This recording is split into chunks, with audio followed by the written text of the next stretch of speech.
नमस्कार दोस्तों। तो दोस्तों आज हम इस वीडियो में डिस्कस करेंगे मौर्य काल से संबंधित महत्वपूर्ण प्रश्नों को डिस्कस करने वाले दोस्तों इस वीडियो में। ठीक है, ये एनसीईआरटी बुक से दोस्तों। चलिए शुरू करते हैं। आज का सबसे पहला सवाल देखिए। सबसे पहला सवाल क्या कह रहा है आपके सामने कि प्रथम भारतीय साम्राज्य किसने स्थापित किया था। दोस्तों ये चंद्रगुप्त मौर्य ने किए थे, याद रखिएगा। चंद्रगुप्त मौर्य ने प्रथम भारतीय साम्राज्य का स्थापना किए थे। देखिए चंद्रगुप्त मौर्य ने मौर्य साम्राज्य का स्थापना किए थे, यानी मौर्य वंश का स्थापना कौन किए थे? तो मौर्य वंश का स्थापना किए थे चंद्रगुप्त मौर्य ने। कब किए थे इसका स्थापना? तो 322 ईसा पूर्व में। ठीक है, 322 ईसा पूर्व में चंद्रगुप्त मौर्य ने मौर्य वंश का स्थापना किए थे। चंद्रगुप्त मौर्य का जो शासनकाल माना जाता है, याद रखिएगा, शासनकाल। ठीक है, कब से कब तक माना जाता है? तो शासनकाल जो माना जाता है वो 322 ईसा पूर्व से लेकर 298 ईसा पूर्व तक। ठीक है, दोस्तों चंद्रगुप्त मौर्य जो अपना अंतिम समय बिताए थे, अंतिम समय दोस्तों चंद्रगुप्त मौर्य कहाँ बिताए थे? तो श्रवण बेलगोला कर्नाटक में पड़ता है, वही दोस्तों अपना अंतिम समय बिताए थे श्रवण बेलगोला। ठीक है, याद रखिएगा, श्रवण बेलगोला में अपना अंतिम समय बिताए थे। ये दोस्तों कहाँ पड़ता है? ये आपका कर्नाटक में पड़ता है। ठीक है, ये आपको ध्यान रखिएगा। देखिए चंद्रगुप्त मौर्य ने मौर्य वंश का स्थापना किए थे। ठीक है, ये आपको ध्यान रखिएगा 322 ईसा पूर्व में। और चंद्रगुप्त मौर्य ने ही, ठीक है, सबसे पहले चंद्रगुप्त मौर्य ने नंद वंश का अंतिम शासक घनानंद को हराकर, ठीक है, मगध में चंद्रगुप्त मौर्य ने मौर्य वंश का स्थापना किए थे 322 ईसा पूर्व में। शासनकाल 322 से लेकर 298 ईसा पूर्व तक। चंद्रगुप्त मौर्य के शासनकाल में दोस्तों कौन भारत आया था? तो मेगास्थनीज आया था दोस्तों, ये यूनानी शासक था मेगास्थनीज। ठीक है, मेगास्थनीज जो भारत आया था वो चंद्रगुप्त मौर्य के शासनकाल में भारत आया था। मेगास्थनीज के पुस्तक का नाम याद रखिएगा दोस्तों, इंडिका। क्या नाम है? इंडिका। ठीक है, ये आपको ध्यान रखिएगा दोस्तों। अगर पूछेगा सवाल कि समुद्रगुप्त ये किस वंश का शासक है, तो ये आपका गुप्त वंश का शासक है, समुद्रगुप्त। ठीक है, याद रखिएगा। और गुप्त वंश का स्थापना श्रीगुप्त ने किया था, श्रीगुप्त ने किया था। ठीक है, याद रखिएगा।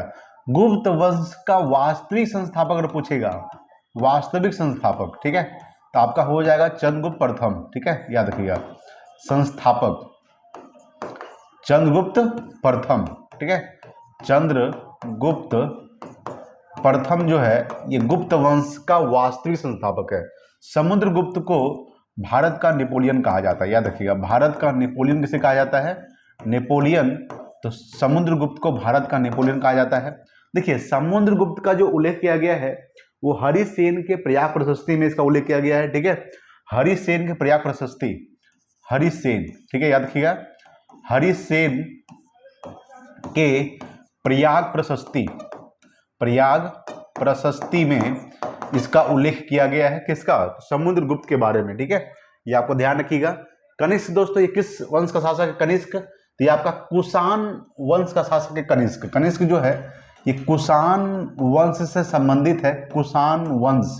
ठीक है, ये आपको ध्यान रखिएगा। कुषाण वंश के संस्थापक कौन थे? तो कुजुल कड़फिसस थे, कुजुल कड़फिसस। ठीक है, कुजुल कड़फिसस जो थे ये कुषाण वंश का स्थापना किए थे, ये आपको ध्यान रखिएगा। और कनिष्क जो है, कनिष्क के समय में ही चतुर्थ बौद्ध संगीति भी हुआ था। याद रखिएगा कि चतुर्थ बौद्ध संगीति जो हुआ था, चतुर्थ बौद्ध संगीति, ठीक है, बौद्ध संगीति का जो आयोजन किया गया था प्रथम सदी में किया गया था। ये भी ध्यान रखिएगा कि चतुर्थ बौद्ध संगीति का जो आयोजन किया गया था प्रथम सदी में किया गया था, ये आपको ध्यान रखिएगा।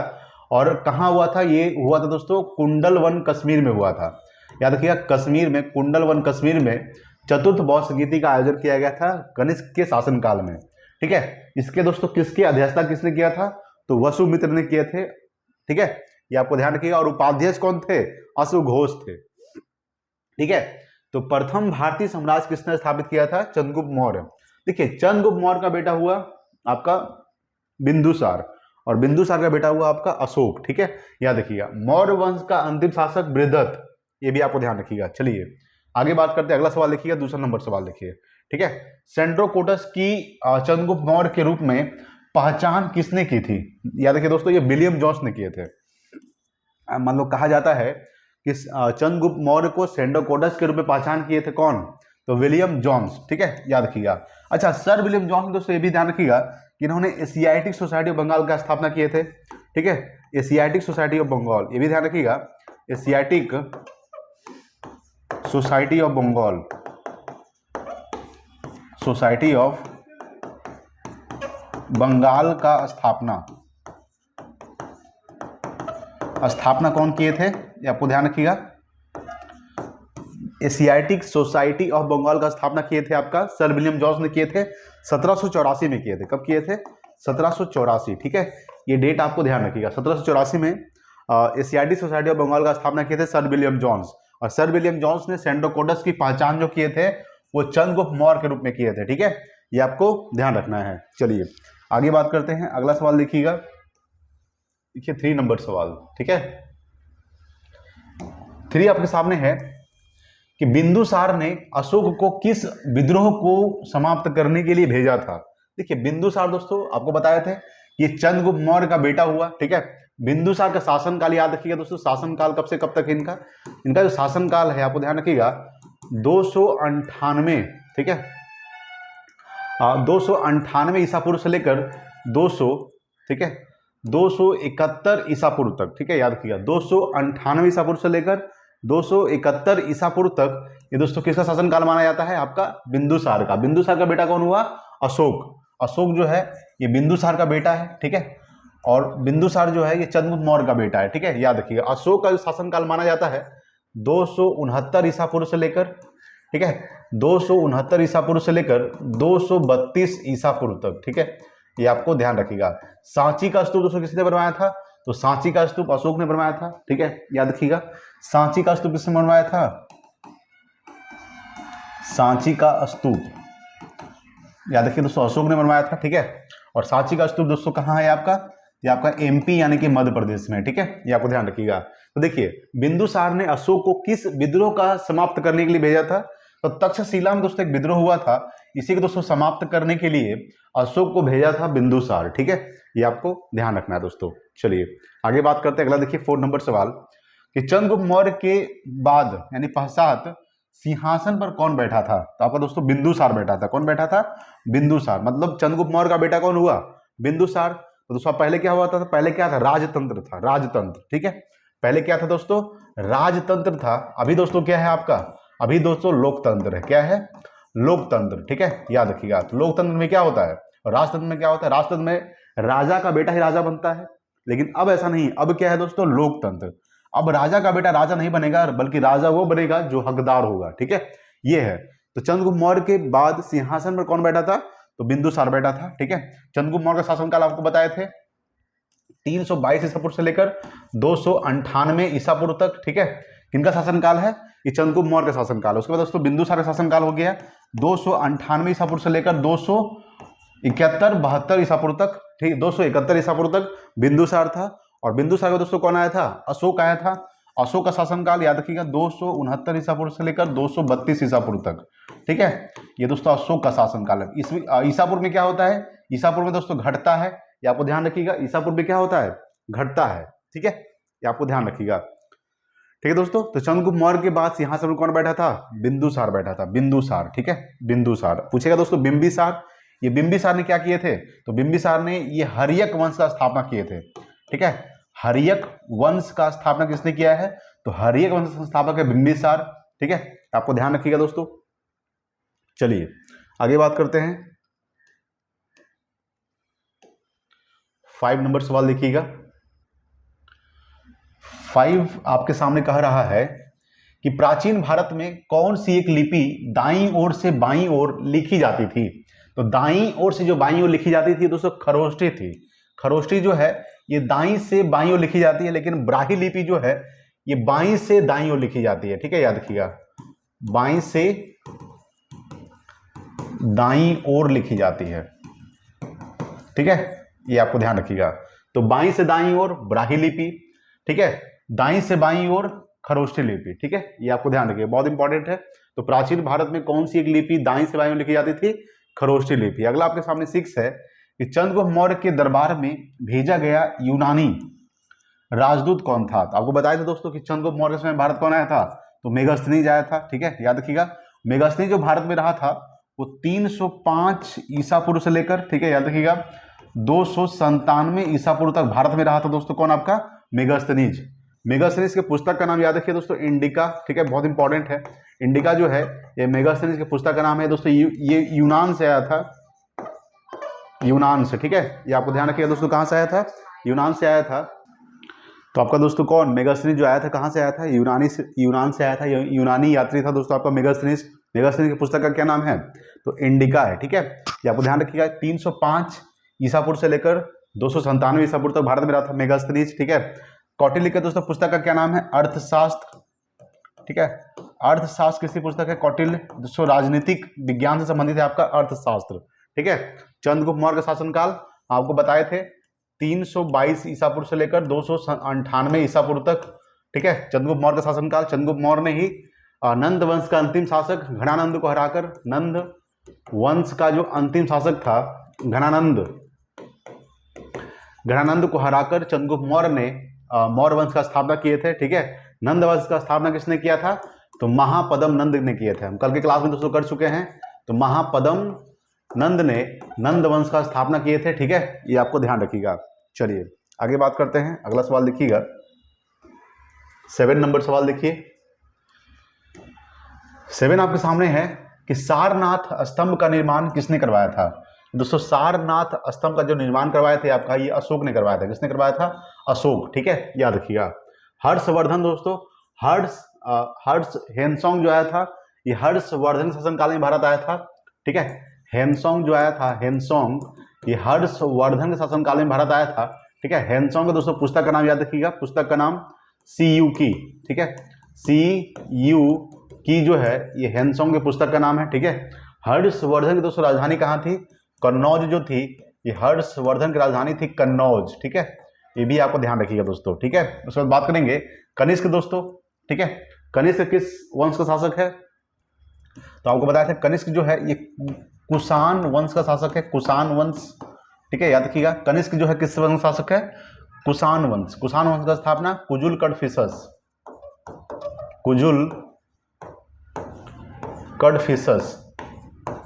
ठीक है, ये आपको ध्यान रखिएगा। तो ये जो कनिष्क जो है ये कुषाण वंश का सबसे महानतम शासक माना जाता है, ठीक है, ये आपको ध्यान रखिएगा।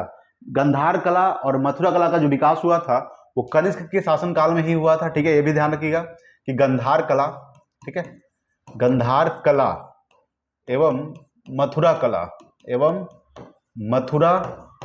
कला का जो विकास हुआ है वो दोस्तों किसके शासनकाल में हुआ है था आपका, ये कनिष्क के शासनकाल में ही गंधार कला और मथुरा कला का विकास हुआ है। कनिष्क के शासनकाल में चतुर्थ बौद्ध संगीति का आयोजन किया गया था, प्रथम सदी में किया गया था, कुंडलवन कश्मीर में किया गया था, ठीक है, ये आपको ध्यान रखिएगा। चलिए, तो गौतम बुद्ध दोस्तों क्या किए थे, गौतम बुद्ध ने बौद्ध धर्म का स्थापना किए थे, ठीक है, ये आपको ध्यान रखिएगा दोस्तों। गौतम बुद्ध का जन्म कब हुआ था, तो गौतम बुद्ध का जन्म याद रखिएगा, इनका जन्म दोस्तों 563 ईसा पूर्व में हुआ था। लुम्बिनी जो वर्तमान में कहाँ पड़ता है, नेपाल में पड़ता है, ठीक है, याद रखिए दोस्तों। गौतम बुद्ध के बारे में करवा चुके हैं, जैन धर्म, बौद्ध धर्म दोस्तों हम पढ़ा चुके हैं, ठीक है, आप लोग दोस्तों पढ़ लीजिएगा, प्लेलिस्ट बना होगा दोस्तों, ठीक है, एनसीईआरटी बुक का प्लेलिस्ट हम दोस्तों बना दिए हैं, आप जाके सीरियल बाय सीरियल वीडियो देख सकते हैं वहां से, ठीक है। तो दोस्तों गौतम बुद्ध का जन्म 563 ईसा पूर्व में लुम्बिनी में हुआ था। इनका मृत्यु दोस्तों कहाँ हुआ था, तो मृत्यु याद रखिएगा 483 ईसा पूर्व में मृत्यु इनका हुआ था, कुशीनगर उत्तर प्रदेश में हुआ था, ठीक है, ये आपको ध्यान रखिएगा।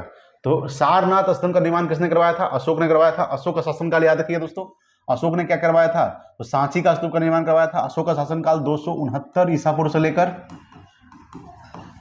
ठीक है, 232 ईसा पूर्व तक अशोक का शासनकाल माना जाता है, ठीक है। अशोक ने दोस्तों बाद में बौद्ध धर्म को अपना लिया था, ये हिंदू धर्म को हिंदू धर्म को अपनाने के साथ साथ बौद्ध धर्म को भी अपना लिया था अशोक, ठीक है, ये आपको ध्यान रखिएगा। अगला आपके सामने देखिए 8 नंबर सवाल, किस अभिलेख में अशोक का नाम उल्लेखित है, तो किस अभिलेख में है, तो मास्की का लघु शिलालेख, ठीक है, मास्की का लघु शिलालेख जो है उसमें अशोक का नाम उल्लेखित किया गया है, ठीक है, आपको ध्यान रखिएगा। प्रियदर्शी दोस्तों, देवान प्रिय, ये सब किसका नाम था, अशोक का नाम है, प्रियदर्शी, ठीक है, आपको ध्यान रखिएगा। देखिए अगला सवाल 9 नंबर सवाल देखिए, ठीक है, 9 आपके सामने है कि मौर्य मंत्री परिषद में कौन राजस्व एकत्रीकरण करने से संबंधित था, ठीक है, याद रखिएगा। ये आपका समाहर्ता कौन है, समाहर्ता, ठीक है, यानी मौर्य मंत्री परिषद में कौन, तो समाहर्ता जो है ये राजस्व एकत्रीकरण करने से संबंधित था, समाहर्ता, ठीक है, ये आपको ध्यान रखिए, यानी कि ऑप्शन नंबर इसका 9 का ऑप्शन नंबर ए हो जाएगा। अगला आपके सामने 10 नंबर सवाल है कि भाग एवं बलि थे, तो भाग एवं बलि क्या थे, क्या देखिए दोस्तों, ये आपका ये राजस्व का स्रोत था, क्या था, राजस्व का स्रोत, ठीक है, भाग एवं बलि थे राजस्व का स्रोत, यानी कि ऑप्शन नंबर इसका क्या हो जाएगा, 10 का बी हो जाएगा। चलिए देखिए अगला सवाल 11 नंबर। 11 आपके सामने है कि अशोक के जो प्रमुख शिलालेख संगम राज्य के विषय में हमें बताते हैं उनमें सम्मिलित है, कौन सम्मिलित है दोस्तों, तो ऑप्शन नंबर इसका सी हो जाएगा, दूसरा और 13वां शिलालेख, ठीक है। देखिए बात करेंगे कि अशोक के जो प्रमुख शिलालेख, ये दो प्रमुख शिलालेख है, दूसरा जो शिलालेख है ये प्रमुख शिलालेख है, और 13वां जो शिलालेख है दोस्तों अशोक का प्रमुख शिलालेख, जिसमें संगम राज्य के विषय में बताया गया, किसके बारे में, तो संगम राज्य के विषय में हमें जानकारी मिलती है किसमें, तो द्वितीय शिलालेख में और 13वां शिलालेख में, ठीक है, ये आपको ध्यान रखिएगा, यानी ऑप्शन नंबर 11 का सी हो जाएगा। अगला सवाल देखिए 12 नंबर सवाल कि कौटिल्य का अर्थशास्त्र किससे संबंधित है, तो राजनीतिक जीवन से संबंधित है। कौटिल्य की पुस्तक का क्या नाम है, तो कौटिल्य की पुस्तक का नाम दोस्तों अर्थशास्त्र है, और अर्थशास्त्र जो है आपका ये राजनीतिक जीवन से संबंधित है, अर्थशास्त्र, ठीक है, ये आपको ध्यान रखिएगा। चलिए आगे बात करते हैं, देखिए 13 नंबर सवाल। 13 आपके सामने है कि वह संत जिसने अशोक को बौद्ध धर्म के प्रति आकर्षित किया कौन था, तो उपगुप्त था, ठीक है। देखिए अशोक जो था हिंदू धर्म को मानता था दोस्तों पहले, उसके बाद दोस्तों इन्होंने क्या किया था, तो बौद्ध धर्म को अपना लिया था। अशोक क्या किया था, बौद्ध धर्म को अपना लिया था, तो बौद्ध धर्म के प्रति आकर्षित करने वाले व्यक्ति कौन थे, यानी करवाने वाले व्यक्ति कौन थे, उपगुप्त थे। उपगुप्त ने अशोक को बौद्ध धर्म अपनाने के प्रति आकर्षित किए थे, उपगुप्त, ठीक है। देखिए मौर्य वंश का अंतिम शासक कौन हुआ, बृहद्रथ, ये मौर्य वंश का अंतिम शासक है, ठीक है, मौर्य वंश का अंतिम शासक, याद रखिएगा, मौर्य वंश का अंतिम शासक बृहद्रथ है, ये आपको ध्यान रखिएगा। चलिए आगे देखिए अगला सवाल 14 नंबर सवाल, मिलान करने वाला है, इसको देखते हैं। देखिए सूचीबद्ध दोस्तों शासक है, सूची 2 में क्या है दोस्तों, उपनाम है, ठीक है। जैसे बात करेंगे चंद्रगुप्त का उपनाम क्या होता है, क्या देखिए दोस्तों, चंद्रगुप्त का उपनाम है सेंड्रोकोटस, ठीक है। बिंदुसार का दोस्तों अमित्रघात, ठीक है, यानी बिंदुसार को अमित्रघात के नाम से जाना जाता है, चंद्रगुप्त को सेंड्रोकोटस के नाम से जाना जाता है, अशोक को दोस्तों प्रियदर्शी के नाम से जाना जाता है, और चाणक्य को विष्णुगुप्त के नाम से जाना जाता है, ठीक है, ये आप मिलान कर लीजिएगा दोस्तों। चलिए आगे बात करेंगे, देखिए 15 नंबर सवाल।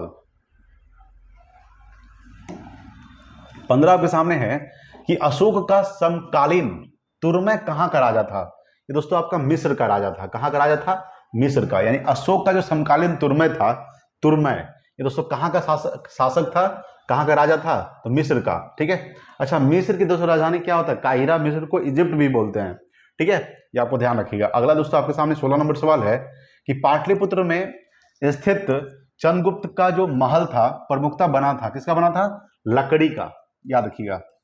ये भी सवाल पूछता है कि पाटलिपुत्र में जो पटना में स्थित था चंद्रगुप्त का महल, वो किसका बना हुआ था, तो लकड़ी का बना हुआ था, ठीक है, ये आपको ध्यान रखें, यानी कि 16 का ऑप्शन नंबर सी हो जाएगा। सभी दोस्तों एनसीईआरटी का सवाल है, सभी सवाल आपके लिए इंपॉर्टेंट है, ठीक है। चलिए अगला सवाल देखिएगा, देखिए 17 नंबर सवाल। 17 आपके सामने है कि टॉलमी द्वितीय फिलाडेल्फस जिसके साथ अशोक के राजनयिक संबंध थे, कहां का शासक था दोस्तों, तो ये आपको ध्यान रखिएगा दोस्तों, ये मिस्र का शासक था, कहां का शासक था, मिस्र का, ठीक है, ये आपको ध्यान रखिएगा। यानी टॉलमी द्वितीय फिलाडेल्फस जिसके साथ अशोक के राजनीतिक संबंध थे, कहां का शासक था, मिस्र का, मिस्र की राजधानी काहिरा। अगला आपके सामने है 18 नंबर सवाल है कि निम्नांकित में से कौन सा अशोक कालीन अभिलेख खरोष्ठी लिपि में है, ठीक है, तो सहबाज गढ़ी जो दोस्तों ये आपका अभिलेख है, जो किस लिपि में है दोस्तों, ये आपका खरोष्ठी लिपि है। खरोष्ठी जो लिपि लिखी जाती है कैसे, तो दाईं से बाईं ओर लिखी जाती है खरोष्ठी लिपि। खरोष्ठी लिपि कैसे लिखी जाती है, दाईं से बाईं ओर, ठीक है, दाईं से बाईं ओर लिखी जाती है, ये आपको ध्यान रखिएगा दोस्तों, दाईं से बाईं ओर लिखी जाती है, और ब्राही लिपि बाईं से दाईं ओर, बा से बाईं, बा से ब्राही, ठीक है। ब्राही लिपि बाईं से दाईं ओर, खरोशी लिपि दाईं से बाईं ओर, ठीक है। और अशोक कालीन अभिलेख खरोशी लिपि जो है वो मिला है शाहबाजगढ़ी, ठीक है। ये आपको ध्यान रखिएगा। देखिए अगला सवाल 19 नंबर। 19 आपके सामने है कि किसके शासनकाल में डायमिकस भारत आया था। दोस्तों ये आया था बिंदुसार के शासनकाल में, ठीक है। ये आपको ध्यान रखिएगा कि बिंदुसार के शासनकाल में दोस्तों डायमिकस आया था, यूनान से आया था दोस्तों, ठीक है। चंद्रगुप्त मौर्य के समय में कौन आया था, आपको बताया था मेगास्थनीज आया था, ठीक है। मेगास्थनीज जो भारत आया था वो चंद्रगुप्त मौर्य के समय भारत आया था दोस्तों। कब से कब तक रहा था, तो 305 ईसा पूर्व से लेकर, ठीक है, याद रखिएगा 297 ईसा पूर्व तक रहा था भारत में, ठीक है। और मेगास्थनीज की पुस्तक का नाम क्या है, इंडिका। क्या नाम है, इंडिका, ठीक है। ये आपको ध्यान रखिएगा। बात करेंगे दोस्तों यहाँ पे समझिएगा। देखिए तो डायमिकस जो आया था बिंदुसार के शासनकाल में आया था। बिंदुसार का शासनकाल कब से कब तक था, तो 298 ईसा पूर्व से लेकर 271 ईसा पूर्व तक दोस्तों किसका शासनकाल है, बिंदुसार का, ठीक है। बिंदुसार को अमित्र घात के नाम से जाना जाता है, ठीक है। अमित्र घात के नाम से भी जाना जाता है, ठीक है, बिंदुसार को। कनिष्क दोस्तों कुषाण वंश का शासक है कनिष्क, ठीक है, याद रखिएगा। उसके बाद अशोक, ठीक है। अच्छा, अशोक के समय में कौन सा बौद्ध संगीति हुआ था, तो जो तृतीय बौद्ध संगीति हुआ था, तृतीय बौद्ध संगीति, याद रखिएगा।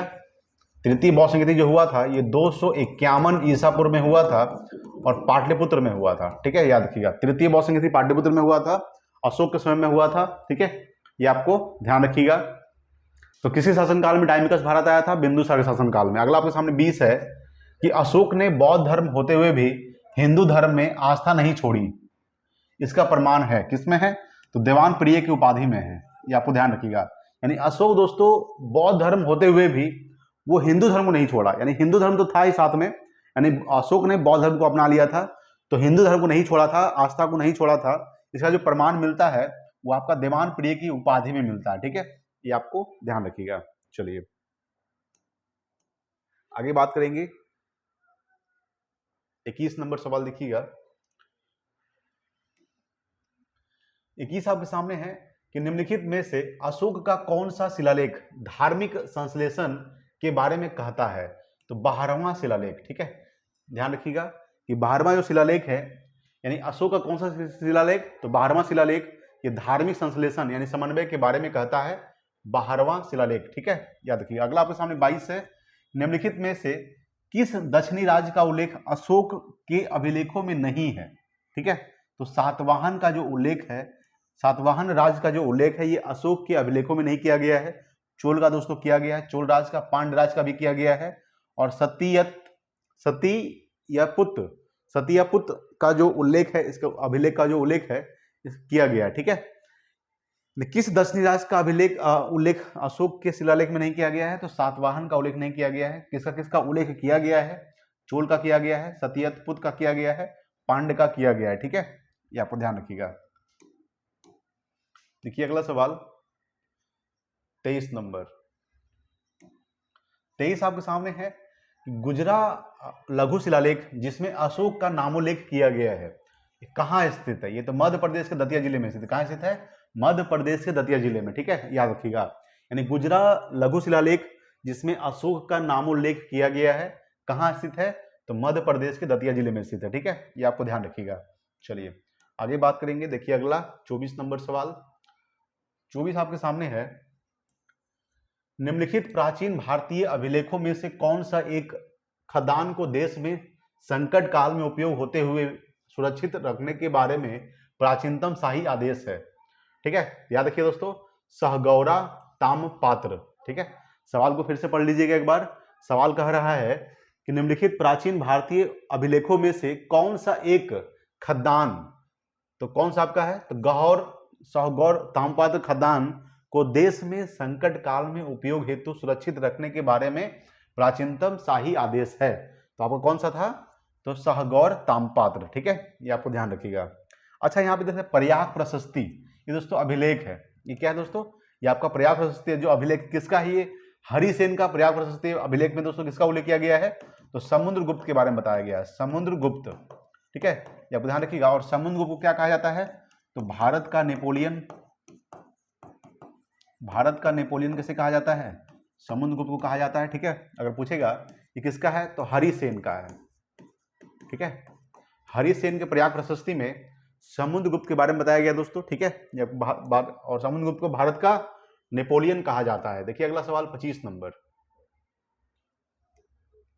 25 आपके सामने है कि वह स्थान जहां पाक अशोक ब्राही लिपि का पता चला है, अनुराधापुर में पता चला। कहां पता चला है, अनुराधापुर। ब्राही लिपि बाई से दाई ओर, ठीक है, ब्राही लिपि बाई से दाई ओर, बा से ब्राही, बा से बाई, ब्राही लिपि बाई से दाई ओर, खरोष्टी लिपि दाई से बाई ओर, ठीक है, यह लिखी जाती थी।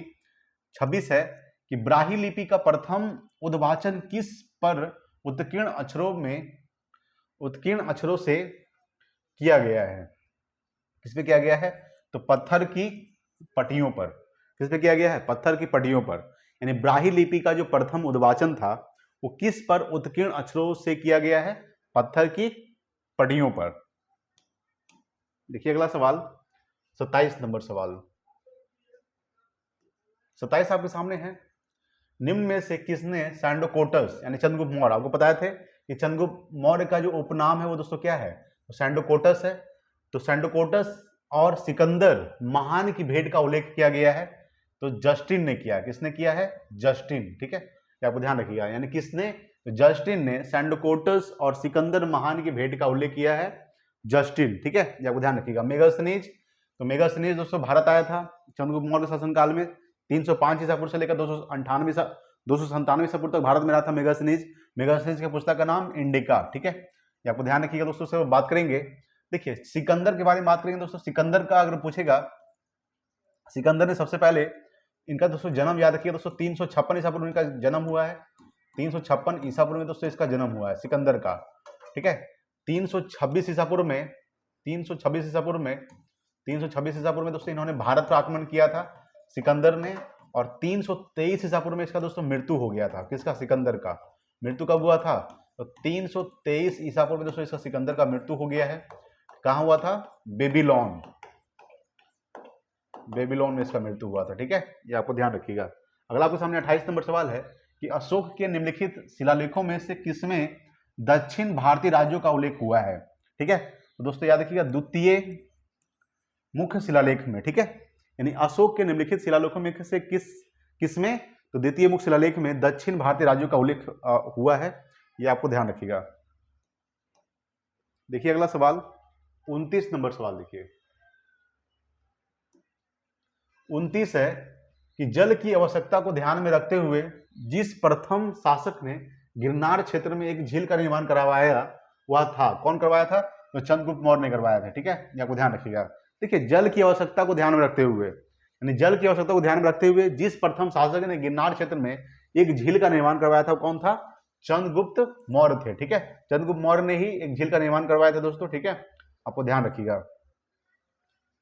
चलिए देखिए अगला सवाल 30 नंबर। तो ये मिलान करने का है। ठीक है, इसको मिलान करते हैं, सूची 1 को सूची 2 से मिलान करते हैं। यहाँ पर दोस्तों सूची 1 है, यहाँ पर सूची 2 है। कह रहा है सवाल कि मौर्यकालीन न्याय व्यवस्था में निम्न को नीचे दिए गए कूट को माध्यम से सम्मिलित कीजिए। धर्मस्थीय दोस्तों क्या था, ये आपका था दीवानी न्यायालय। क्या था आपका, दीवानी न्यायालय था। कंटक शोधन दोस्तों ये आपका था फौजदारी न्यायालय। ठीक है, आप ध्यान रखिएगा। प्रतिष्ठा दोस्तों ये आपका था फौजदारी न्यायाधीश। और व्यवहारिक जो था ये आपका क्या था, तो दीवानी न्यायाधीश था। ठीक है, ये आपको ध्यान रखिएगा। धर्मस्थीय दीवानी न्यायालय, कंटक शोधन फौजदारी न्यायालय, प्रतिष्ठा ठीक है फौजदारी न्यायाधीश, व्यवहारिक दीवानी न्यायाधीश। ठीक है, इसके हिसाब से आप मिलान कर लीजिएगा। देखिए अगला सवाल 31 नंबर सवाल। देखिए 31 आपके सामने है कि किस प्राचीन नगर के अवशेष कुम्हरार स्थल से प्राप्त हुए हैं, तो पाटलिपुत्र से प्राप्त हुए हैं। ठीक है, याद रखिएगा, किस प्राचीन नगर के अवशेष, तो पाटलिपुत्र के प्राचीन नगर के जो अवशेष है ये कहां से, किस स्थल से प्राप्त हुए हैं, कुम्हरार से। ठीक है, और कुम्हरार दोस्तों पाटलिपुत्र में ही स्थित है। ठीक है, ये आपको ध्यान रखिएगा। सबसे ज्यादा उपदेश कहां दिए थे, श्रावस्ती। ठीक है, श्रावस्ती, ये आपको ध्यान रखिएगा। चलिए आगे देखते हैं, अगला सवाल देखिएगा 32 नंबर सवाल देखते हैं। ठीक है,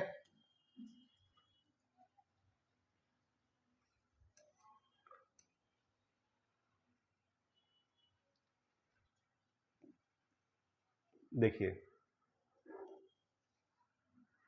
देखिए 32 नंबर सवाल क्या कर रहा है दोस्तों, मिलान करने का है। इसको दोस्तों मिलान करते हैं हम लोग, ठीक है।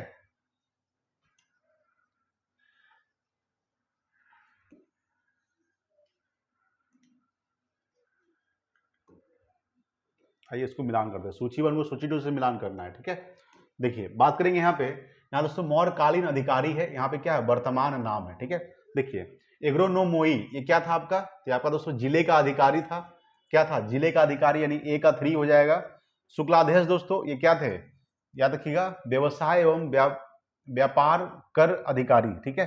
शीथाध्यक्ष, ठीक है, ये कृषि भूमि का अध्यक्ष। और अकराध्यक्ष खानों का अध्यक्ष, ठीक है। इसके हिसाब से आप मिलान कर लीजिएगा। चलिए आगे देखेंगे हम लोग। 33 नंबर सवाल देखिएगा, 33 और 34 देखेंगे।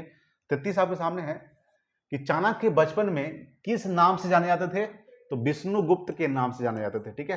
चाणक्य को विष्णुगुप्त के नाम से जाना जाता था, ये आपको ध्यान रखिएगा। अगला आपके सामने 34 नंबर है कि मौर्य काल में सीता से क्या तात्पर्य था। सीता से क्या तात्पर्य था, तो राजकीय भूमि से प्राप्त आय, ठीक है। राजकीय भूमि से प्राप्त आय जो है ये सीता से तात्पर्य था, सीता, ठीक है। ये आपको ध्यान रखिएगा, बहुत इंपॉर्टेंट सवाल है। मौर्य काल में मौर्य वंश का स्थापना चंद्रगुप्त मौर्य ने किए थे। देखिए अगला सवाल 35 नंबर। 35 आपके सामने है कि बराबरी पहाड़ी की गुफाओं के विषय में निम्न में से कौन सा एक सही नहीं है। कौन सा पहाड़ी के बारे में, तो बराबरी पहाड़ी। देखिए बराबर पहाड़ी पर कुल 4 गुफाएं थी, ये दोस्तों आपका सही है, ठीक है। 3 गुफाओं की दीवार पर अशोक के अभिलेख उत्कीर्ण है, ये भी दोस्तों आपका सही है, ठीक है। ये जो अभिलेख है इन गुफाओं को आजीविकाओं को समर्पित होने का उल्लेख करते हैं, ये भी सही है। ये अभिलेख ईसापुर छठी शताब्दी ईसापुर के हैं, ये दोस्तों आपका ऑप्शन नंबर डी दोस्तों गलत है।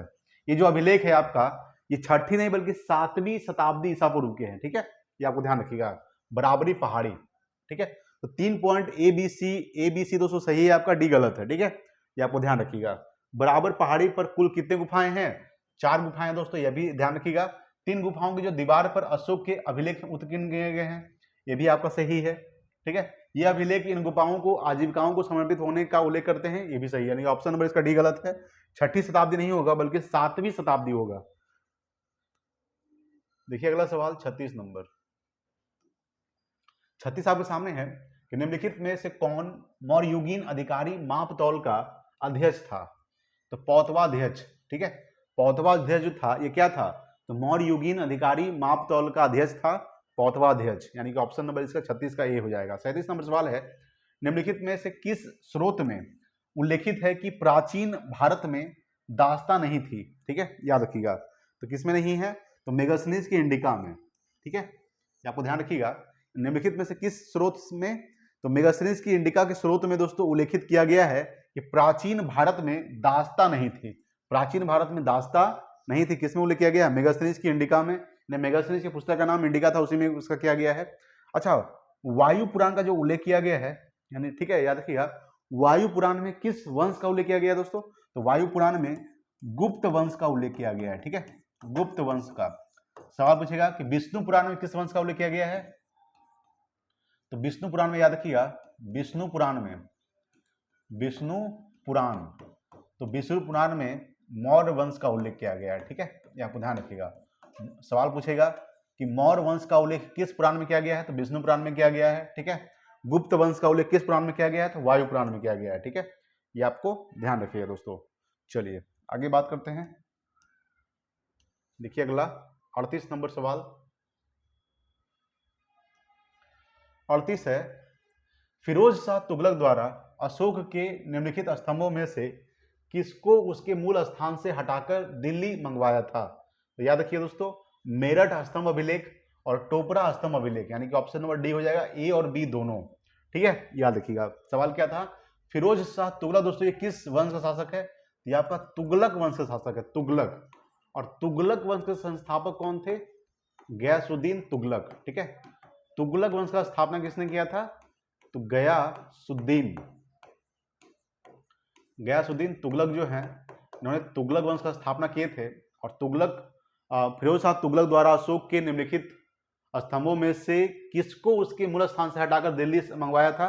तो मेरठ स्तंभ अभिलेख और टोपरा स्तंभ अभिलेख को हटाकर कहाँ मंगवाया था? तो दिल्ली मंगवाया था। ए बी दोनों हो जाएगा, ठीक है, ये आपको ध्यान रखिएगा। अगला आपके सामने 39 है कि कलिंग युद्ध, सबसे पहले जानेंगे कलिंग युद्ध हुआ कब था। दोस्तों 261 ईसा पूर्व में हुआ था। 261 ईसा पूर्व में कलिंग युद्ध हुआ था, ठीक है, याद रखिएगा।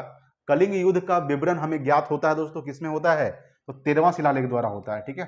अशोक के 13वां शिलालेख द्वारा कलिंग युद्ध की जानकारी मिलती है, ये आपको ध्यान रखिएगा। ये 261 ईसा पूर्व में हुआ था कलिंग युद्ध, ठीक है। चलिए देखिए अगला सवाल 40 नंबर देखिए। 40 आपके सामने है कि ब्राही और खरोष्टी लिपियों को किसने पढ़ा था? तो जेम्स प्रिंसेप। किसने पढ़ा था? जेम्स प्रिंसेप ने पढ़ा था, ठीक है। तो ब्राही और खरोष्टी लिपियों को किसने पढ़ा था? जेम्स प्रिंसेप, ठीक है। देखिए अगला 41 नंबर सवाल और आज का लास्ट सवाल। आज 41 नंबर सवाल है कि मौर्य काल में प्रचलित संस्था एवं संचार निम्नलिखित में से किससे संबंधित था? तो गुप्तचर व्यवस्था संबंधित है। किससे संबंधित था? गुप्तचर व्यवस्था, ठीक है। यानी मौर्य काल में प्रचलित संस्था एवं संचार जो थी ये किससे संबंधित है? गुप्तचर व्यवस्था से, ठीक है। ये आपको ध्यान रखिएगा दोस्तों। तो हमने टोटल 41 प्रश्नों को डिस्कस किया दोस्तों मौर्य काल से, ठीक है दोस्तों। अगर वीडियो अच्छा लगा प्लीज लाइक कीजिए, शेयर कीजिए अपने दोस्तों के पास। Thanks for watching. जय हिंद, वंदे मातरम।